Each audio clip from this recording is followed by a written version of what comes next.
कहते हैं ना, justice delayed is justice denied. एक जुर्म होता है, फिर सालों लग जाते हैं उसे सुलझाने में, फिर केस जाता है कोर्ट में। न्याय का ये सफर कई केसेस में इतना लंबा होता है कि पीड़ित या पीड़ित के परिवार वालों की लगभग पूरी जिंदगी गुजर जाती है। नेशनल क्राइम रिकॉर्ड ब्यूरो की 2019 के रिपोर्ट के मुताबिक भारत में कुल 4,78,600 कैदी जेल में थे। इनमें से 69.05% यानी 3,30,487 अपने ट्रायल के शुरू होने का या खत्म होने का इंतजार कर रहे थे। वो अंडर ट्रायल्स थे। इनमें से 5,011 कैदी ऐसे थे जो 5 साल से ऊपर जेल में अपनी सुनवाई का इंतजार कर रहे थे। नमस्कार, मैं सोनाली कुलकर्णी क्राइम पेट्रोल सतर्क के इस नए अध्याय में आपका स्वागत करती हूँ।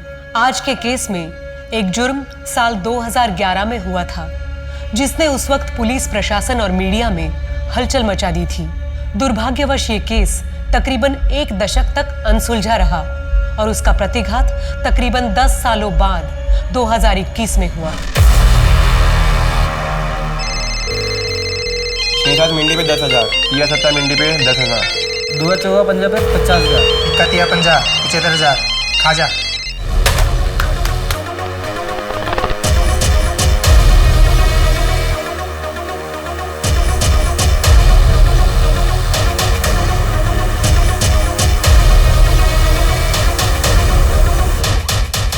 दुआ चौका पंजा खुला है।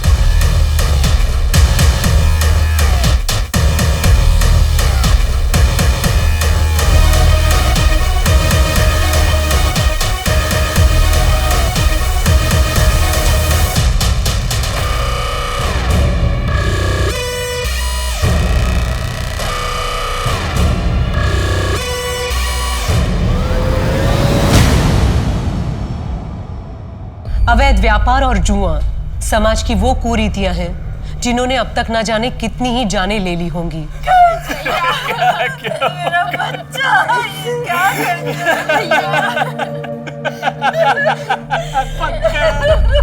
जिसकी लत लगती तो एक इंसान को है, पर बर्बाद वो पूरे परिवार को कर देती है।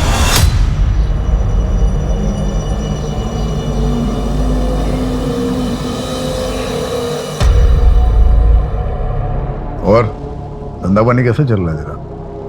बढ़िया चल रहा है। अरे धीरज अंकल, नमस्ते। नमस्ते बेटा, कैसी हो? अच्छी हूँ। अच्छा पापा, मुझे कॉलेज के बाद एक प्रोजेक्ट के काम से अनीशा के घर जाना है, तो थोड़ा लेट हो जाएगा। ज्यादा लेट मत करना। ठीक है पापा। और हाँ सुनो, ये रितेश को बोलना 1:30 बजे छवि को स्कूल से लाकर घर छोड़ना है। ठीक है मम्मी।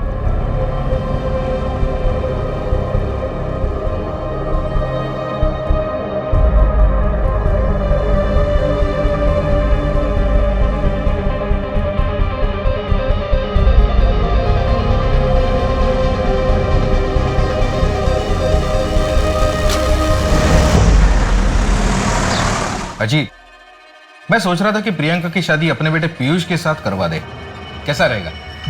तुम्हारा बेटा महीने भर में जितना कमाता है उतना मेरी बेटी अपने दोस्तों पर एक दिन में खर्च करती है। 22 साल हो गए जी, आज भी तो वही बात पकड़ के बैठा है। तुम्हारी बहन रश्मि को मैं बहुत पसंद करता था। यही बोला था ना तुमने जब मैं रश्मि का हाथ मांगने आया था तुमसे। एक मेरी जगह अगर तू रहता तो तू भी यही करता, और वैसे भी तुम उस वक्त सिर्फ सट्टा खेला करते थे और सारे पैसे सट्टे में उड़ा देते थे। आज भी वही करता हूं मैं, फिर भी रिश्ता क्यों छोड़ना चाहते हो मुझसे? तो अच्छा ही हुआ ना, धीरज भाई साहब ने आपको मना कर दिया, वरना मेरा क्या होता।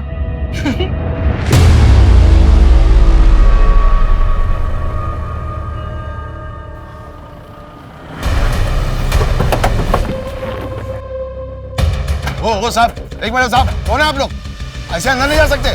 ओ साहब, बात सुनो, ये आप लोग ऐसे नहीं जा सकते। सुनिए मेरी बात, कमरा चेक करो। साहब जबरदस्ती घर में घुस गए साहब। शेट्टी साहब, आपकी खबरी बदल दीजिए। खोखली खबर आपको देती है, आप दौड़े चले आते हो। सर्च वारंट है हमारे पास। सर्च तो हो ही रहा है ना, कर लीजिए सर्च करिए, तसल्ली कीजिए आपकी। प्रियंका आहूजा साहब से कब बात करोगी? ना बाबा रितेश, मुझ में तो हिम्मत नहीं है। तुम में तो तुम जाओ, कर लो हमारे बारे में पापा से बात। मैं? अरे अगर तुम करोगी तो जान तो बचेगी। आहूजा साहब की लाडली हो, मेरी तो हड्डियां भी नहीं मिलेंगी। तुम भी ना, कैसी बातें करते हो? अच्छा ठीक है ठीक है, तुम कुछ मत करो, मैं कुछ करता हूँ। सर कुछ नहीं।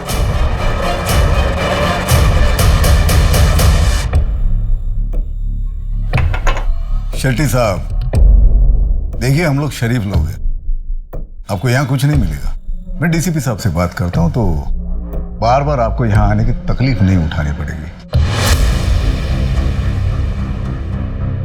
हाँ हाँ आहूजा साहब, आप टेंशन मत लीजिए, मैं शेट्टी से बात करता हूँ, ठीक है? शेट्टी, तुम्हें तो बड़ा यकीन था, टिप पक्की थी, फिर क्या हुआ? हाँ सर, टिप तो बिल्कुल पक्की थी, लेकिन देखो शेट्टी, हमें सिर्फ एक मौका मिलेगा आहूजा के काले धंधे बंद करने का। अगर तुम्हारी यही हरकतें रही ना तो मामला बिगड़ जाएगा। और हाँ, आगे से ध्यान रखो, उसके घर से कुछ नहीं मिलने वाला, उसके अड्डों का पता लगाओ। Right sir. जमीन भी बेच दी पंकज ने, इस सट्टे की लत ने हमारा पूरा घर बर्बाद कर दिया। श्रुति की शादी के लिए बस एक इसी जमीन का भरोसा था, क्या करेंगे? आप चिंता मत कीजिए, मेरे कुछ गहने पड़े हैं, उन्हें बेच देते हैं। देखो पहले तुम 13 साल की थी जब यहाँ लाई गई थी, उस वक्त तुम कुछ नहीं कर सकती थी, पर अब तुम कुछ कर सकती हो और मैं तुम्हारी मदद करूंगा। यहां से निकल के तुम जान जाओगे कि बाहर कितनी खुश रह सकती हो तुम। साहब, आप हर महीने यहाँ आते हो, यहाँ के औरतों को और बच्चों को मदद करते हैं, उतना काफ़ी है। यहाँ से निकल के मैं कहाँ जाऊँगी, क्या काम करूँगी? जिस्म बेचने के अलावा कुछ आता भी तो नहीं। राशन और कपड़े तुम्हें शक्ति दे देगा, लेकिन पायल फिर एक बार सोच लो, मैं तुम्हें काम दिलवा सकता हूँ। यहाँ से निकलोगी तो जान जाओगी बाहर कितनी बड़ी दुनिया है, कितनी अच्छी दुनिया है।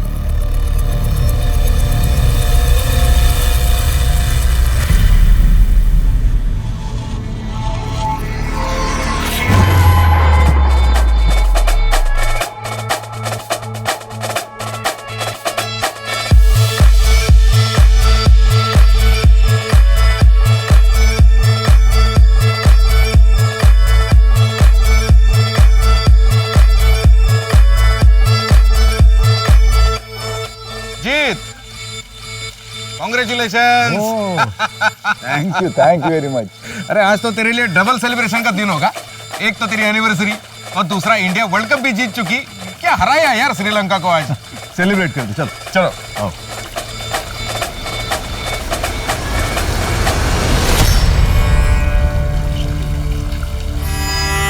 और बाकी सब बढ़िया? भैया।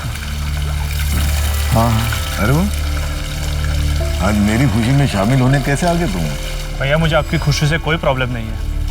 गुड, जाते हो भाभी से मिलके जाना।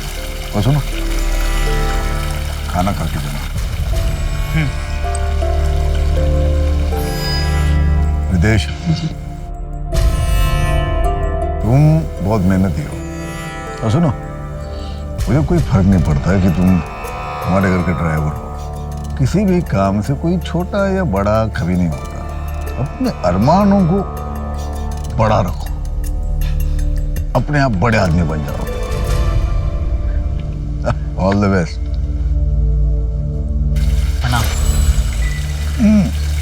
आहूजा साहब सुबह के लिए माफ़ी चाहते हैं। वो कहे ना कि शेट्टी साहब बताए बिना ही मुझे यहाँ लेकर आ गए। तुम्हारी बीवी प्रेग्नेंट है ना, और तुम्हारा ट्रांसफर रुकवाना है। Yes sir. बोल दिया मैंने, हो जाएगा। बहुत बहुत शुक्रिया, चलता हूँ। अरे ड्रिंक तो। पापा, मैं सोच रहा था कि एमबीए करने का क्या मतलब है? वैसे भी अपने बिजनेस में पढ़ाई की कोई ज़रूरत तो है नहीं। बेटा पढ़ाई जो है ना कभी वेस्ट नहीं जाती। मुझे पढ़ने का मौका नहीं मिला, तुम्हें मिल रहा है, पढ़ो। तुम सिर्फ एक ही साल की तो बात है, उसके बाद ये पूरा एम्पायर जो है तुम्ही को संभालना है। ठीक है पापा, मैं चलता हूँ, सुबह क्लास है, देर हो जाएगी। जाओ। एंजॉय।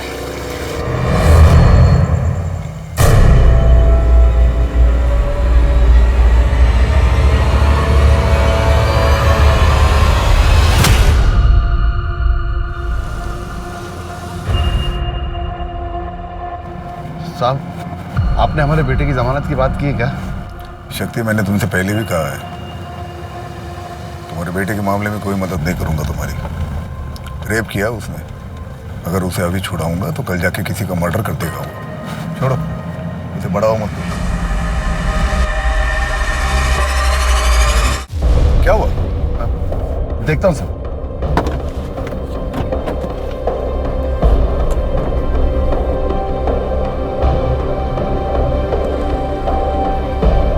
साहब, गाड़ी गर्म हो गई है, पानी लेकर आता हूँ।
पेट्रोल की स्मेल।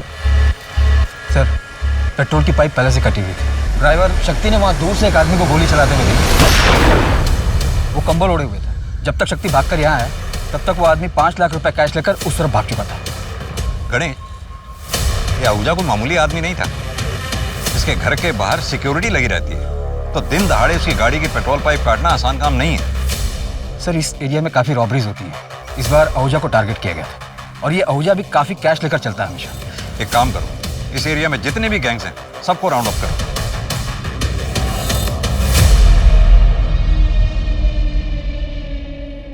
सर, मैं क्लास में था, तभी मुझे शक्ति चाचा का कॉल आया। उन्होंने बताया पापा के बारे में। आखिरी बार कौन मिला था अजीत आहूजा से? सिद्धार्थ बाबा। रात को मैं आहूजा साहब के पास गया तो सिद्धार्थ बाबा जा रहे थे। वो हॉस्टल में रहते हैं ना।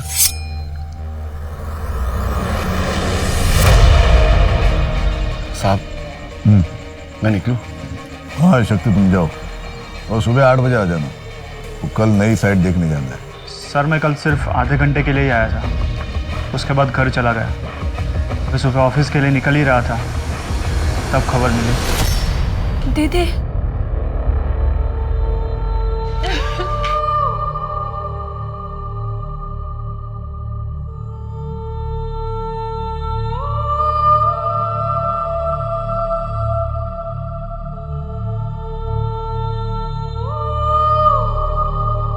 अजीत आहूजा इंदौर में सट्टे की दुनिया का जाना माना नाम था। सब कुछ जानते हुए भी पुलिस कभी उसके गिरेबान तक नहीं पहुंच पाई थी, और अब किसी ने उसकी दिन दहाड़े हत्या कर दी थी। अजीत आहूजा उस शख्स का नाम था जो कई परिवारों के लिए रॉबिन हुड था। अजीत आहूजा जरूरतमंदों की मदद अंजाम की फिक्र किए बिना करता था, पर कुछ लोगों के लिए वो ऐसा शैतान था जिसकी वजह से उनके परिवार ध्वस्त हो गए थे। तो आखिर सच में कैसा इंसान था अजीत आहूजा? अरे राम, ये कुछ रुपए हैं, रख लो। अजीत साहब को तुम्हारे बेटे के बारे में सुन के बुरा लगा। उन्होंने कहा है कि उनसे जो भी हो सकेगा मदद करेंगे। कितने? जितने हैं ठीक हैं। फिलहाल 50,000 रुपए। अजीत साहब ने कहा है कि अगले महीने कुछ और भिजवा देंगे। कितना भिजवाएंगे? मेरे बेटे की जिंदगी की कीमत कितनी होगी? तुम बोलो शांति, कितना काफी होगा तुम्हारे लिए कि तुम्हारे बेटे पंकज की कमी पूरी होगी? जाइए, अजीत साहब को कहिए अपना धंधा संभाले। मैं अभी जिंदा हूं, मैं अपना परिवार संभाल लूंगा। चाहिए। नमस्ते। पैसे मेरे हैं, किस पे खर्च करने, कितने खर्च करने, उसका डिसीजन मैं लूंगा। और तुमको इसके पहले भी मैंने पैसे दिए थे ना, फालतू के बिजनेस में लगाए और डूब गए सारे पैसे। भैया वो पैसे मेरे भी हैं। मैं कोई अय्याशी नहीं करता, बस इस नरक से निकलना चाहता हूँ। खुद का लीगल बिजनेस शुरू करना चाहता हूँ ताकि अपने फैमिली को अपनी ईमानदारी से कमाए हुए पैसों से पाल सकूं। ईमानदारी से कमाए हुए पैसे जिन्हें तुम उस बिजनेस से कमाओगे जिसमें अपने भैया के इलीगल बिजनेस का पैसा लगाओगे। आप बीच में मत बोलिए भाभी। वैसे ही आप मुझे इस घर से निकालने में कामयाब तो हो चुकी हो, अभी क्या भैया की जिंदगी से निकालना चाहती हो? फालतू बात मत करो, निकल जाओ यहां से, निकल जाओ।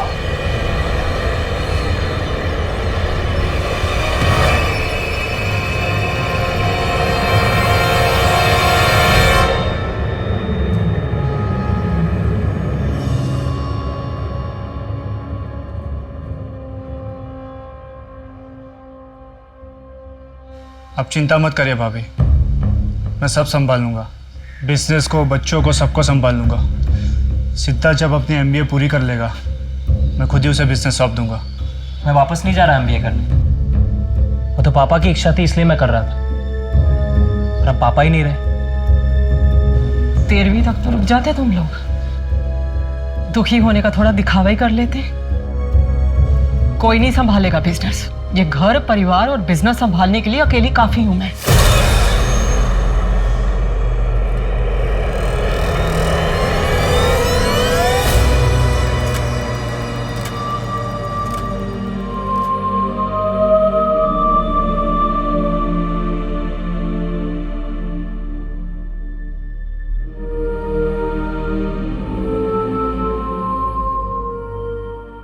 एक तो जन लोकपाल बिल के लिए लोग शहर से बाहर निकल रहे हैं, ऊपर से इस अजीत आहूजा के मर्डर से सारे शहर में खलबली मची है। सर, मुझे अजीत आहूजा की फैमिली के हर मेंबर को इंटेरोगेट करना होगा, साथ ही उससे जुड़े लोगों को भी। इसके लिए मुझे स्पेशल परमिशन चाहिए होगी सर, क्योंकि इसमें काफ़ी बड़े नाम और पॉलिटिशियंस भी हैं। कोई ज़रूरत नहीं है ज़्यादा खुरेदने की, थोड़ी बहुत इंक्वायरी करो और जल्द से जल्द ये केस बंद कर दो। वैसे भी तुमने एफआईआर में रॉबरी और मर्डर ही लिखा है ना? क्राइम सीन को देखकर तो यही लगा है सर। जिसने भी किया अच्छा काम किया है, समाज के वायरस को खत्म कर दिया। ऐसे क्रिमिनल्स का तो एनकाउंटर कर देना चाहिए था, किसी और ने हमारा काम कर दिया। अब तुम इस केस को जल्द से जल्द बंद कर दो।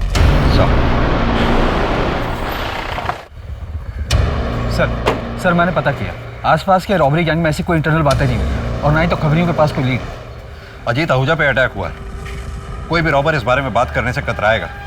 अपने खबरी नेटवर्क को एक्टिव रखो, कभी तो पता चलेगा किसने अटैक करवाया है।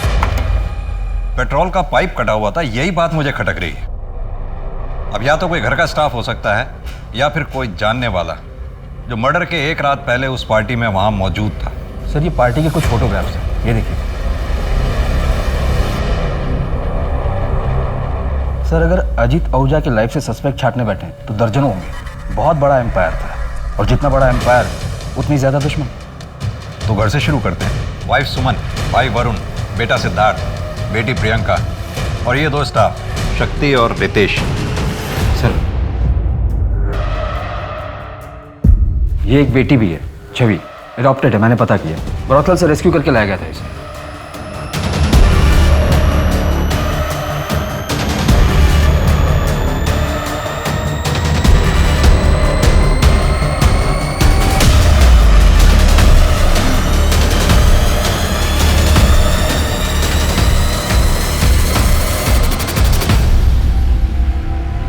घर के अंदर से अगर कोई हो सकता है तो वरुण ही हो सकता है।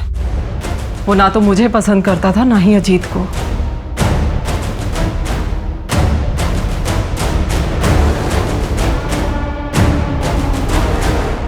सारी दुनिया जानती है आपके हस्बैंड अजीत आहूजा इंदौर के सट्टे के बिजनेस के बादशाह थे। खैर, हम यहाँ सट्टे के बिजनेस की नहीं, आपके हस्बैंड के मर्डर की इंक्वायरी करने के लिए आए हैं। मुझे कोई एफआईआर नहीं करवानी। मेरे पति के जाने के बाद पूरा परिवार बिखर चुका है मेरा। मुझे अपने घर को संभालना है, ये इन्वेस्टिगेशन के चक्करों में नहीं पड़ना मुझे। अब चाहे तो केस को क्लोज कर सकते हैं। सुमन जी, ये केस तो अब तभी क्लोज होगा जब हत्यारा सलाखों के पीछे होगा। हाँ तो ठीक है, फिर कीजिए अपनी ड्यूटी, ढूंढिए हत्यारे को, लेकिन मुझसे किसी भी तरह की मदद की कोई उम्मीद मत रखिएगा। एक बात पूछूं आपसे, आप अपने हस्बैंड की मौत पे उतना दुखी नहीं लग रही जितना होना चाहिए। शोक मनाने का वक्त नहीं है मेरे पास। क्या उम्मीद करते हैं आप मुझसे? रोऊं, महीनों तक सदमे में पड़ी रहूं? देखिए, मेरे पति का मेरे और मेरे बच्चों के सर से साया उठने के बाद मुझे उनकी सुरक्षा भी देखनी है। हमारा कोई नहीं है अब। इस घर की पूरी जिम्मेदारी मेरे ऊपर है। सदमे में जाकर जो मेरे पास बचा है ना, मुझे वो भी गंवाना नहीं है। गलत उम्मीद कर रहे हैं आप मुझसे।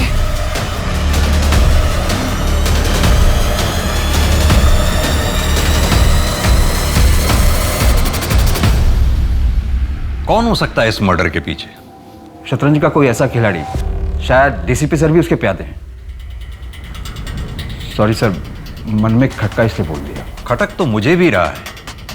फिलहाल तो ये सोचते हैं कि अजीत आहूजा के मर्डर का सबसे ज्यादा फायदा किसे हुआ है? लगभग सभी को सर। सोर्सेज की माने तो सट्टे का बिजनेस अब सुमन चलाती है। बेटे सिद्धार्थ ने एमबीए छोड़ दिया क्योंकि वो उसे करना ही नहीं था। वरुण को फायदा हो सकता था, लेकिन सुमन ने उसके सपनों पर भी पानी फेर दिया। और वो धीरज? सर वो तो बचपन का दोस्त है, कॉर्पोरेटर है। अजीत पहले उसके लिए काम किया करता था और पिछले 10 सालों में अजीत ने धीरज को पैसों से काफी मदद की है। यानी कि जिस धीरज की वजह से पिछले 10 साल से अजीत आहूजा का घर चल रहा था, आजकल वो अजीत आहूजा का कर्जदार है। जी सर।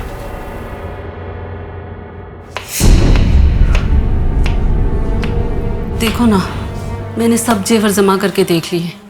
अगर इन्हें बेचें तो कुल मिला के 1.5-2 लाख से ज्यादा नहीं मिलेगा। पता नहीं तेरे पापा कैसे कह रहे हैं कि इसमें सब कुछ हो जाएगा। उस दिन आहूजा साहब ने जो पैसे भेजे थे वो ले लेते तो अच्छा ही होता।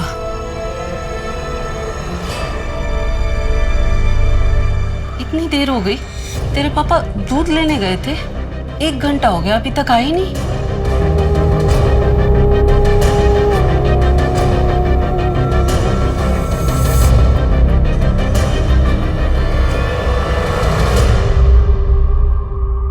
शेट्टी साहब, आपने अजीत के इतने ठिकानों पे छापेमारी की, इतनी एक्यूरेट इंफॉर्मेशन आपको मिलती कहां से थी?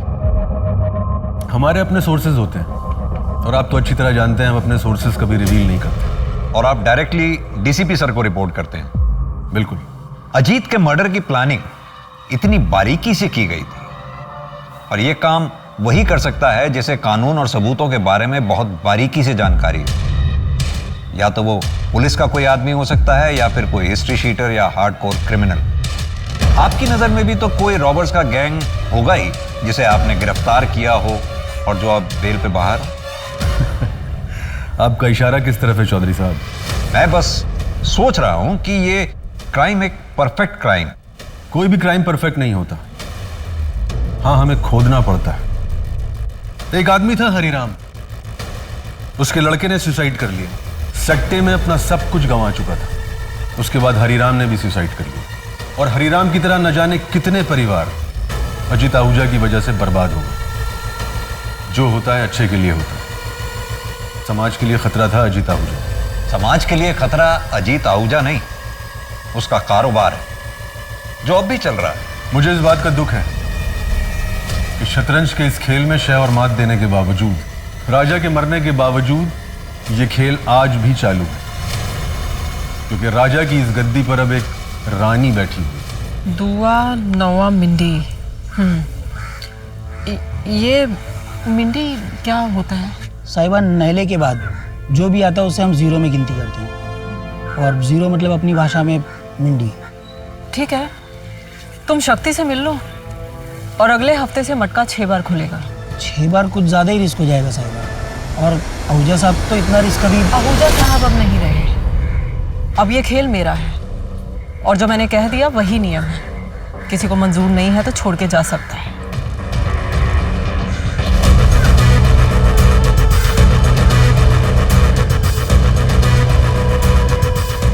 एक दिन ये हम सबको ले डूबेगी।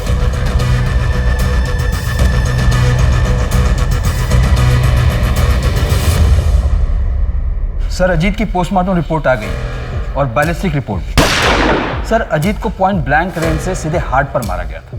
और सर, उनकी बॉडी से जो बुलेट मिली वो 9mm की थी, जो ग्लॉक 17 पिस्टल में यूज होती है। गणेश एक काम करो, बुलेट की रजिस्ट्रेशन डिटेल्स निकलवाओ। हालांकि पता चलना तो बहुत मुश्किल होगा, क्योंकि कोई भी रॉबर्स रजिस्टर्ड गन तो इस्तेमाल करेंगे नहीं। सर हो सकता है इन सबके पीछे वरुण आहूजा का हाथ, उसने किसी गैंग को हायर किया हो।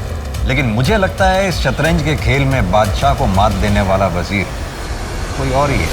ये मेरी पिस्तौल रजिस्टर्ड है, पर ये क्यों चाहिए आपको? क्योंकि अजीत आहूजा के ऊपर जो गोली चलाई गई थी वो ग्लॉक 17 पिस्टल से ही चलाई गई थी।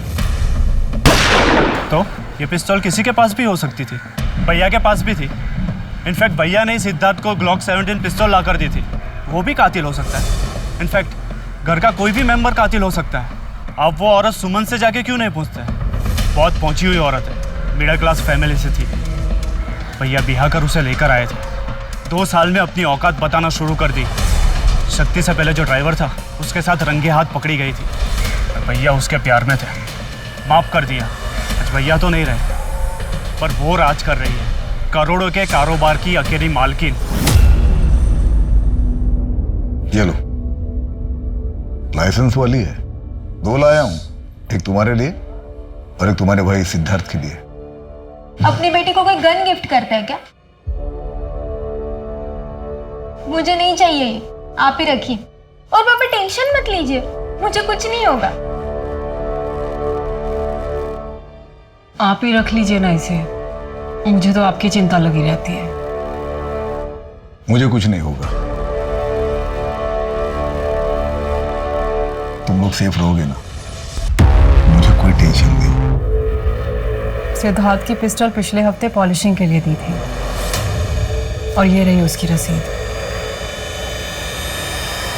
शक्ति चाचा, चाचा कहाँ हो आप? आ रहा बेटा, बाथरूम में हूँ। हाँ चाचा जल्दी आओ, ये मम्मी ने कुछ पैसे और कपड़े भेजे।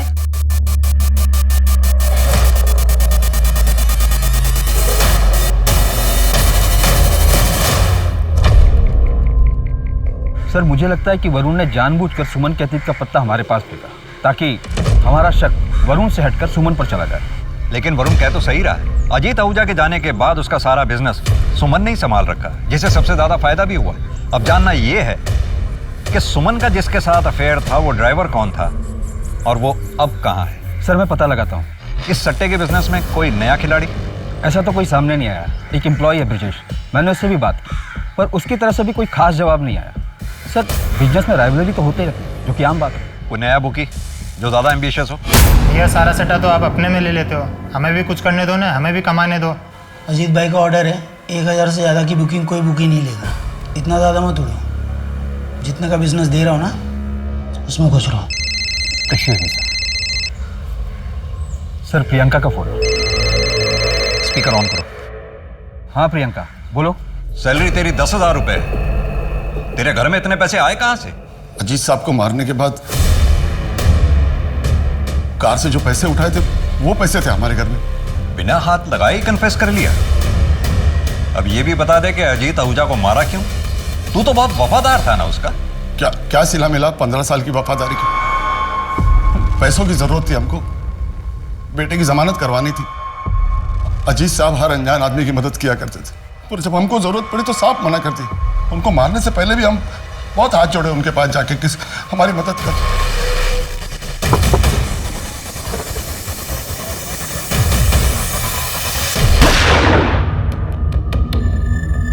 पिस्तौल कहां से मिली थी? पार्टी की रात उनके कमरे से ली थी। और वापस कब रखी? वो वापस जब अजीत आहूजा को हॉस्पिटल ले जाया गया? नहीं, तब तो तुम पूरा दिन हॉस्पिटल में रहे होंगे और घर पे पुलिस मौजूद थी। तो फिर अगले दिन जब अजीत आहूजा का दाह संस्कार हुआ, या फिर कल? आपको आपका कन्फ्यूजन मिल गया ना? फिर आपको क्या चाहिए? हमने पिस्तौल कब रखी थी हमको याद नहीं। केस को बंद कर दो चौधरी, ऊपर से बहुत प्रेशर है। लेकिन सर शक्ति सिंह ने अभी तक जवाब नहीं दिया है उसने पिस्टल कब वापस रखी थी। लेकिन उसके पास इस बात का तो जवाब है ना कि वो पिस्टल कब और कहां से ली थी। उसके पास एक्सेस था, मोटिव भी था और स्पॉट पे वो मौजूद भी था। तो ओपन एंड शट केस है चौधरी। तुम चार्जशीट तैयार करो, मैं मीडिया को इन्फॉर्म करता हूँ। लेकिन सर मुझे पूरा यकीन है शतरंज के खेल में शक्ति सिंह सिर्फ एक प्यादा है, असली खिलाड़ी कोई और ही है। तुम्हारे पास प्रूफ है? अभी तो नहीं है सर, लेकिन then close the case Chaudhary. Ajit का किलर है हमारे पास, और क्या चाहिए तुम्हें? क्यों किया चाचा आपने ऐसे? मजबूर था, कभी कभी कुछ चीजें अपने बच्चों के लिए करनी पड़ती। क्या इन्वेस्टिगेशन ऑफिसर का शक सही था? क्या ये केस सुलझने के बाद भी अनसुलझा था? वक्त का पहिया अपनी गति से आगे बढ़ा। अजीत आहूजा के कातिल शक्ति सिंह को 10 साल के कारावास की सजा सुनाई गई। सब आगे बढ़ चुके थे, पर सिर्फ एक इंसान ऐसा था जो ये केस कभी नहीं भूला था। और अब 10 सालों के बाद कुछ ऐसा होने वाला था जिसकी वजह से अजीत आहूजा हत्याकांड फिर से सुर्खियों में आने वाला था।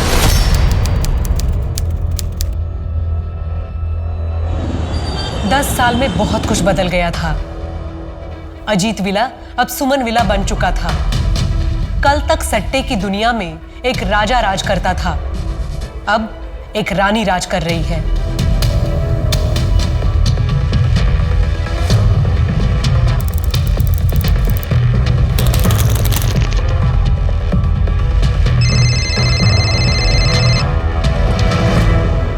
पाँच 7-9 खुला है।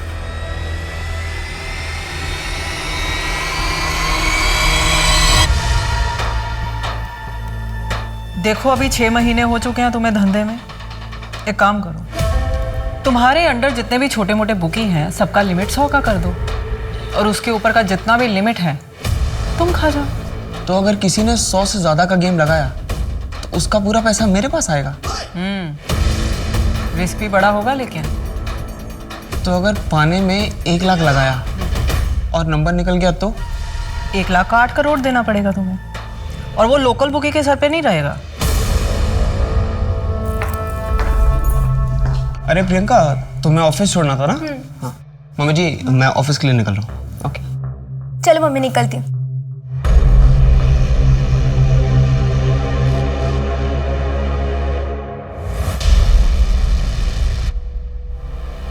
सिद्धार्थ,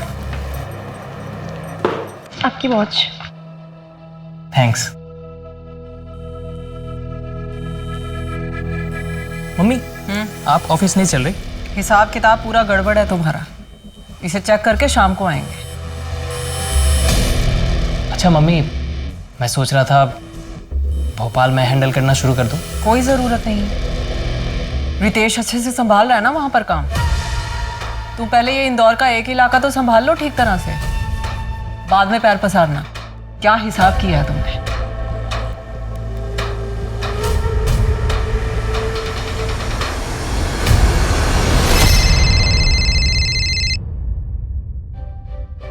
नहीं मम्मी, होली पर नहीं आ पाऊंगी, और वैसे भी ना कोविड की वजह से रेस्ट्रिक्शंस बहुत है, तो नहीं आ पाऊंगी। एग्जाम्स की भी तैयारी करनी है मुझे, ठीक है? अच्छा ठीक है, तुम्हारे होली के कपड़े कुरियर करवा देंगे, और अगर पसंद नहीं आए तो चेंज भी करवा देंगे। जी मम्मी। और सुनो, कैश है ना तुम्हारे पास? नहीं है तो मेरा क्रेडिट कार्ड यूज कर लेना। हाँ मम्मी, सब कुछ है। अब मुझे क्लास के लिए लेट हो रहा है तो मैं चलती हूँ। Bye, love you.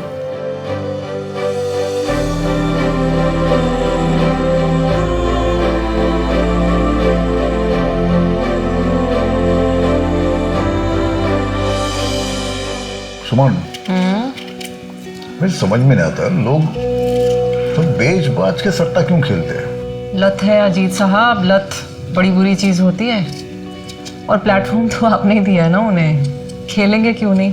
और वैसे भी इसी लत के दम पर तो आप अपना साम्राज्य चला रहे हैं। अरे भाई, मेरा बिजनेस है, मैं थोड़ी ना किसी को धमका के सर पर गन रख के जबरदस्ती कर रहा हूँ। भाई आओ सट्टा खेलो। बहुत पैसे कमा लिए ना, अब एक काम करते, सब कुछ छोड़ छाड़ के या फिर किसी और के हवाले करके किसी और जगह चलते हैं। देहरादून। देहरादून पहले से सोच के रखा है क्या? आप वहां पर आराम करना और मैं पॉलिटिक्स ज्वाइन करूँ।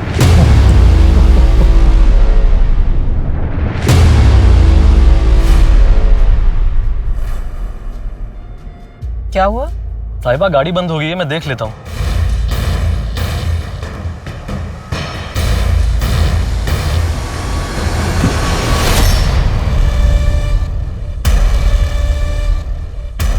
भी यहीं खराब होना था।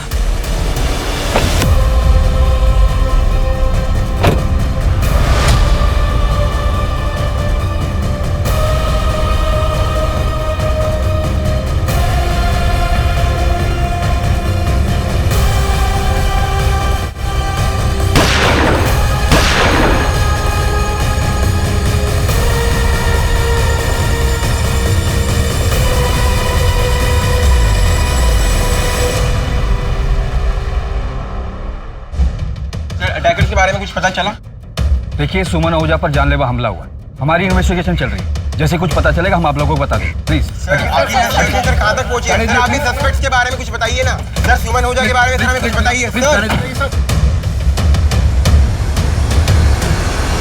सर। मैं कम इन? आओ गणेश, तुम्हें जो एक्शन लेना है, जो करना है वो करो। इस केस को जल्द से जल्द सॉल्व करो। मुझे पूरा यकीन है इस हमले के तार अजीत आहूजा के मर्डर से जुड़े हुए। जरूर पिछली बार हमसे कुछ ना कुछ छूट गया होगा। सर, शक्ति सिंह जेल में अपनी सजा काट रहा है। उससे बात करने के लिए मैंने एप्लीकेशन डाली है। सुमन के साथ जो ड्राइवर था उसने कुछ बताया? सर, ड्राइवर कमल का कहना है कि कार बंद पड़ गई थी, उसे ठीक करने के लिए उसने बोनट खोली। उसे गोली की आवाज़ सुनाई। उसने एक आदमी को बाइक से भागते हुए देखा, पर नंबर प्लेट नहीं देख पाया। ठीक उसी तरह उसी जगह पे अजीत का मर्डर हुआ। मुझे हमेशा से ये लगता था कि अजीत के मर्डर के पीछे उसकी बीवी सुमन का हाथ था, पर शायद मैं गलत था और तुम सही थे। इस सब के पीछे वरुण ही होगा। वही एक ऐसा है जो इस शतरंज के खेल का किंग बनना चाहता था और बाजी क्वीन मार ले गई। और अब 10 साल बाद वरुण ने फिर वही खेल खेला। लेकिन सर, अब मुझे नहीं लगता। अगर वरुण को गद्दी चाहिए थी तो उसने 10 साल इंतजार क्यों किया?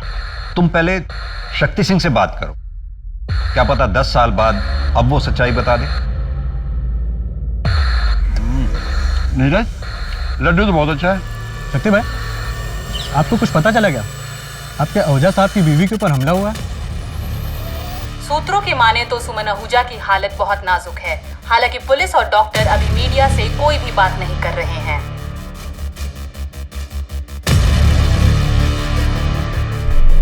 किसको पता था सुमन जी कंस्ट्रक्शन साइट पे जा रही है?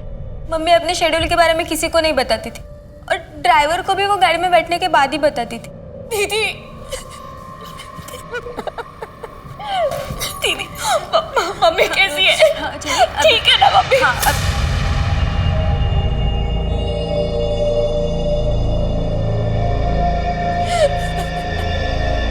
ये मेरी छोटी बहन है छवि।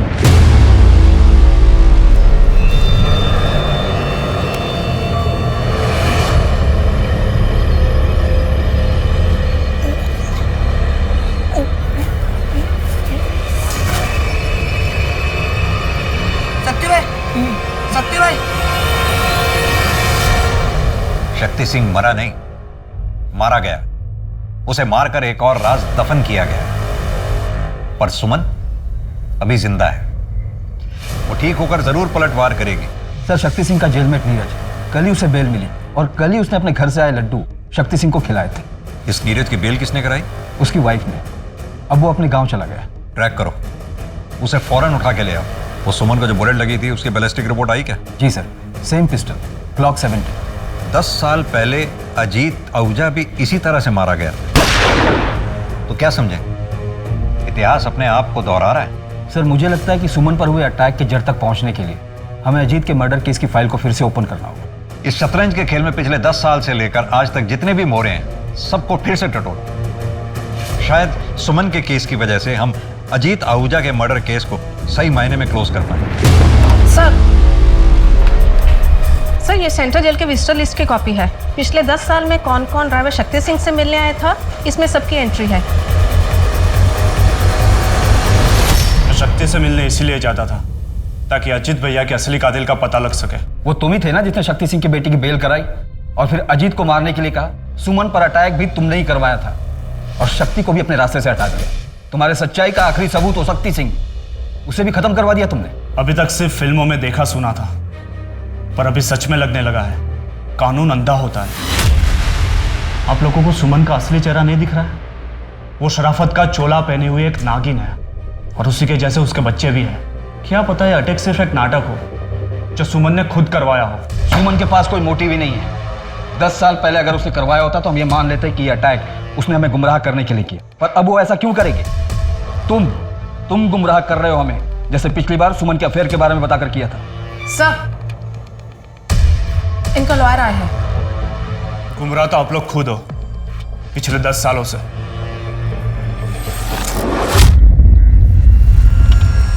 अब मैं रिटायर हो गया हूं, इसलिए अब तो बता ही सकता हूं। मुझे टिप अजीत आहूजा का दोस्त धीरज देता था। मैं उससे नफरत करता था और इसीलिए उसे तबाह कर देना चाहता था। तो नफरत और जलन में तूने अजीत को मरवा दिया, पर सुमन पर अटैक क्यों करवाया? ना ही मैंने अजीत को मरवाया है और ना ही मैंने सुमन पर अटैक करवाया है। तो फिर किसने करवाया? सिद्धार्थ। अपने बाप के मरने के बाद सबसे ज्यादा खुश था वो, क्योंकि सारा एम्पायर उसे मिलने वाला था। लेकिन तभी सुमन ने कमान संभाल ली और सिद्धार्थ वही का वही रह गया। अब अगर सुमन को कुछ हो जाता है तो आप ही बताइए, इसमें सबसे ज्यादा फायदा किसका होगा? सर, सुमन को लगी गोली जिस ग्लॉक 17 पिस्टल से चलाई गई थी, वो 5 महीने पहले ही चोरी हो गई। भोपाल की राय फैमिली ने इसकी कंप्लेन भी लिखवाई थी। यानी सुमन पे किए गए हमले की तैयारी 5 महीने पहले से चल रही थी, या फिर शायद सुमन पर हमले की बिसात 10 साल पहले ही बिछाई गई थी।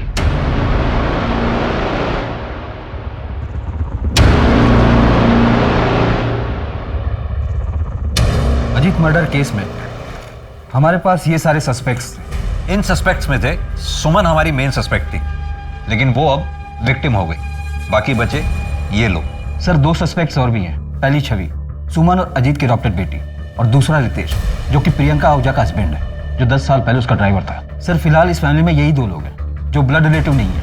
इस छवि को तो रेस्क्यूड कराया गया था ना ब्रॉदल से। अजीत और सुमन ने उसको अच्छी जिंदगी दी, सब कुछ दिया, फिर वो सुमन पर अटैक क्यों करवाएगी? इनफैक्ट अजीत के मर्डर के समय तो ये छवि 10 से 12 साल की रही होगी। नहीं गणेश, ये पॉसिबल नहीं है। पता नहीं सर, पर मुझे छवि और रितेश दोनों खटक रहे हैं। तो फिर फील्डिंग लगाओ, देखें क्या हाथ लगता है। अरे ये आपका वॉलेट। छवि के एडमिशन का कुछ हुआ? थोड़ा डोनेशन देना पड़ा, लेकिन हो गया है। मैंने चेक दे दिया है। चेक? हाँ, वो आपके ब्लैंक चेक साइन किए हुए पड़े हुए थे ना मेरे पास। देने से पहले एक बार पूछ तो लेती। उसके बैकग्राउंड की वजह से दिक्कत आ रही थी बहुत ज्यादा, इसलिए दे दिया मैंने चेक। हो गई एडमिशन अभी। मैंने लॉयर से बात की है, एडॉप्शन की कुछ फॉर्मेलिटी तो पूरी करनी है, वो जल्दी पूरी कर लेंगे हम लोग। सर, सुमन आहूजा से लेटेस्ट सभी के कॉल रिकॉर्ड्स मैंने स्टडी कर लिए हैं। इसके अलावा कुछ भी सस्पिशियस नहीं है। उठाओ इसे। जी सर। और इसके बारे में कुछ पता चला? हाँ सर, जेलर शर्मा से बात की मैंने। नीरज के विजिटर लिस्ट में भी इसका नाम है। इसका पूरा बैकग्राउंड चाहिए मुझे। सर, आप ऐसे बदतमीजी क्यों कर रहे हो मेरे साथ? आहूजा फैमिली का दामाद हूं मैं। ये देख, पिछले 8 महीने से तेरे नंबर पर अलग अलग लैंडलाइन से कॉल आ रहे हैं, और ये सारे नंबर देहरादून पीसीओ के हैं। छवि पड़ती ना वहाँ पर। अफेयर चल रहा ना तुम लोगों का? सर, क्या बकवास कर रहे हो आप? वो बच्ची है, वो 10 साल की थी तब से मैं उसे जानता हूँ, और वो फैमिली के बारे में पूछने के लिए मुझे फोन करती थी। तो तुझे ही क्यों करती थी? वो भी अलग अलग लैंडलाइन से। मैं जीजा हूँ उसका, क्यों नहीं कर सकती मुझे वो फोन?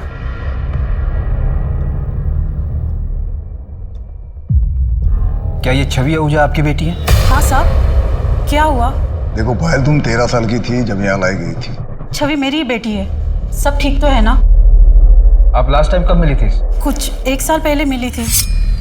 मम्मी, मुझे ये सब कुछ अच्छा नहीं लगता। क्या अच्छा नहीं लगता? ये महंगे कपड़े, अच्छी लाइफ, बड़ी गाड़ी, अच्छा कॉलेज, क्या अच्छा नहीं लगता तुझे? बोल बेटा। वो घर मानुस तो है, पर मेरी छवि की जिंदगी तो बन गई वहाँ पे। आहूजा फैमिली में छवि को कोई परेशानी थी? नहीं, ऐसा कुछ तो नहीं बताया उसने मुझे। जब सुमन छवि को यहाँ से लेकर गई, तो क्या उस घर में छवि के साथ कुछ गलत हुआ था? शक्ति सिंह के जेल में नीरज के विजिटर लिस्ट में तुम्हारा नाम है। क्यों जाती थी उससे मिलने? अपनी मर्जी से घर की एक चीज नहीं खरीद सकते। सब कुछ दिया है तुम्हारे बाप ने, लेकिन आजादी नहीं, खुशी नहीं। अरे खुद तो सब पर पैसे लुटाते रहते, और हम अपनी मर्जी से एक पैसा भी खर्च नहीं कर सकते। और तुम भी करते रहना इंतजार। तुम्हारे हाथ में कारोबार नहीं देने वाले ये। पर मम्मी, हम कर भी क्या सकते हैं? अब तो जानती है ना, पापा किसी की सुनते भी तो नहीं है। एक तरीका है, अगर तुम मेरा साथ दो ना, ये पूरा कारोबार तुम्हारा हो सकता है। तुम ये कर पाओगे शक्ति? मेरे बेटे को बचाने के लिए मेरे पास कोई चारा भी नहीं है। कल तुम मेरा काम कर दो। तुम्हारे बेटे की बेल की जिम्मेदारी मेरी। काम कल ही हो जाना चाहिए। हाँ, मैं शक्ति अंकल से मिलने जाती थी। मैंने जेलर से सेटिंग कर रखी थी। घर में शक्ति चाचा से मिलना अलाउड नहीं था, इसलिए मैंने नीरज के नाम पर एंट्री की थी।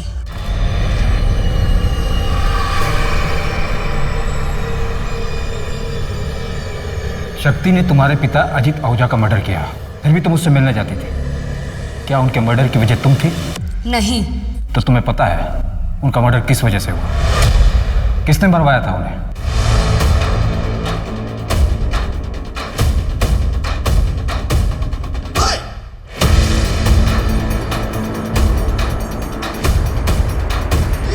मम्मी 10 साल हो, आपने कहा था मैं संभालूंगा बिजनेस। आप तो पापा के जैसे ही। तुम्हारे पापा जैसे नहीं हैं हम। कमजोर हो गए थे तुम्हारे पापा। उन्हें मारना ना बड़ा ही आसान था, लेकिन हमें कोई छू भी नहीं सकता। कहां से कहां लेकर आए हैं पूरे एम्पायर को। कर पाओगे ये सब? सुमन आहूजा बनना इतना आसान नहीं है। मुझे सिर्फ सिद्धार्थ और सुमन की मौत से मतलब है, फिर पूरा बिजनेस तुम्हारा। तुम सुमन को क्यों मारना चाहती थी? उसने तो तुम्हें सब कुछ दिया, अडॉप्ट किया था उसने तुम्हें। सुमन ने नहीं, मेरे पापा ने मुझे अडॉप्ट किया था। अजीत आहूजा मेरे बायोलॉजिकल फादर थे और उस सुमन ने मेरे पापा को मार डाला। 10 साल तक मैं चुप रही, पर बर्दाश्त नहीं होता था मुझसे। वो सुमन आहूजा खुद को रानी समझती थी। मैंने उसी के खेल में उसी को मात दी थी। सुमन को पता था कि तुम अजीत की बेटी हो? नहीं, पर मुझे पता था वो क्या है। कल ही खत्म कर देना।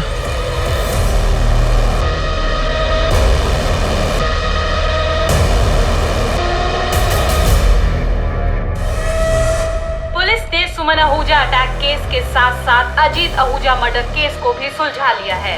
अजीत आहूजा मर्डर केस में सुमन आहूजा को अरेस्ट कर लिया गया है। क्या अब इसके साथ ही आहूजा सट्टे के बिजनेस पे रोक लगेगी? ड्राइवर शक्ति की भी हत्या जेल में सिद्धार्थ आहूजा ने सुपारी देकर करवाई थी।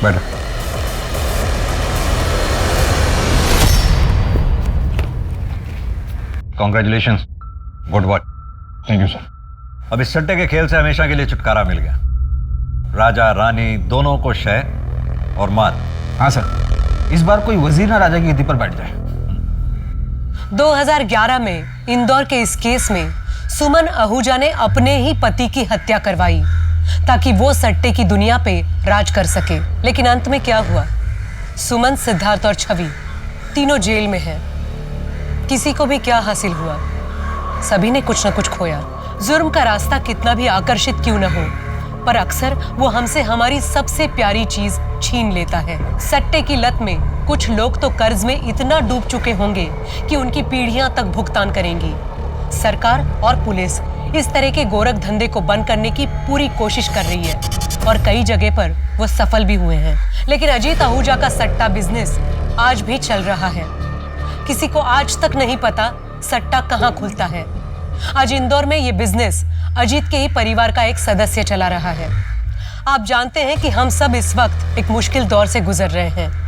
कृपया मास्क पहनें, समय समय पर हाथ धोते रहें और उचित दूरी बनाए रखें। अब मैं सोनाली कुलकर्णी आपसे विदा लेती हूँ। फिर मिलेंगे क्राइम पेट्रोल सतर्क जस्टिस रीलोडेड में एक नए केस के साथ। तब तक अपना और अपने परिवार का ध्यान रखिए। देखते रहिए क्राइम पेट्रोल सतर्क। जय हिंद।